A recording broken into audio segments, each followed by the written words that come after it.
అదేవిధంగా మంచి ఆలోచనతో కొన్ని మెడికల్ కాలేజీలు కట్టి దాదాపు కొన్ని పూర్తి కావడం జరిగింది, కొన్ని 70% పూర్తి కావడం జరిగింది.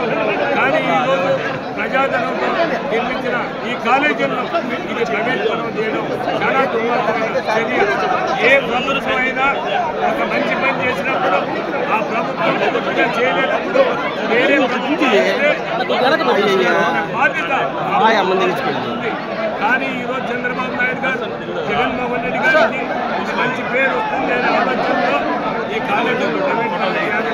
ఎందుకంటే ఈ కార్పొరేట్ వ్యక్తులంతా చంద్రబాబు నాయుడు గారు జిల్లాలు ఈ రోజు ప్రతి ఊరిలో 100 కోట్ల రూపాయలు కేవలం ఎకరా 100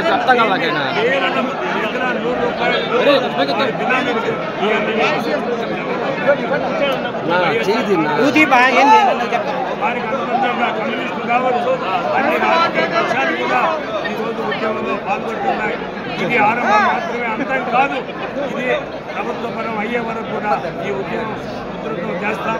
అదేవిధంగా జగన్మోహన్ రెడ్డి గారు ఒకటే చెప్పాడు, మేము అధికారంలోకి వస్తాం, మీరు ఈరోజు కాలేజీలు తీసుకుంటామని, మళ్ళా మేము పేదవానికి విద్యను ఆరోగ్యాన్ని అందించే ప్రయత్నం చేస్తామని జగన్మోహన్ రెడ్డి గారు పదే పదే చెప్పడం జరిగింది.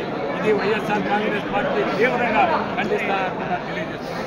రాజంపేట పార్లమెంటుకు సంబంధించిన నియోజకవర్గాలలో ఈరోజు అందరూ పెద్ద ఎత్తున రావడం జరిగింది. ఏమీ జరగలేదు, ఏమీ కట్టలేదు అన్న చంద్రబాబు నాయుడు మాటలకు ఎంత పని జరిగింది, దాదాపు 100 ఎకరాలలో ఎంతో పర్సెంటేజ్ కంప్లీట్ అయిపోయింది. దాంతోపాటు ఇంతకుముందు గౌరవ త్రిపాఠి గారు చెప్పినట్టు స్టాఫ్ను అలొకేట్ చేశారు. అదనపులో హాస్పిటల్లో వాళ్ళు ఉన్నారు.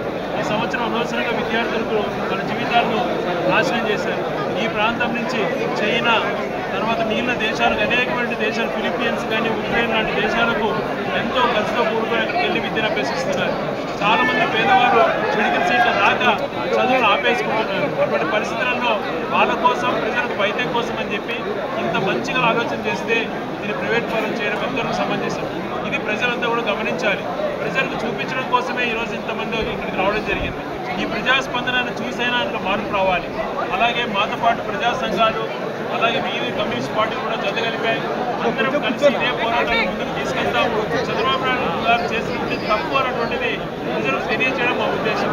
మన ఆలోచన ప్రజలలో మార్పు వస్తుంది, ప్రజలు తిరుగుబాటు చేస్తారు భయాందోళనతో ఈరోజే టెండర్ను కూడా కాన్ఫర్మ్ చేశారు.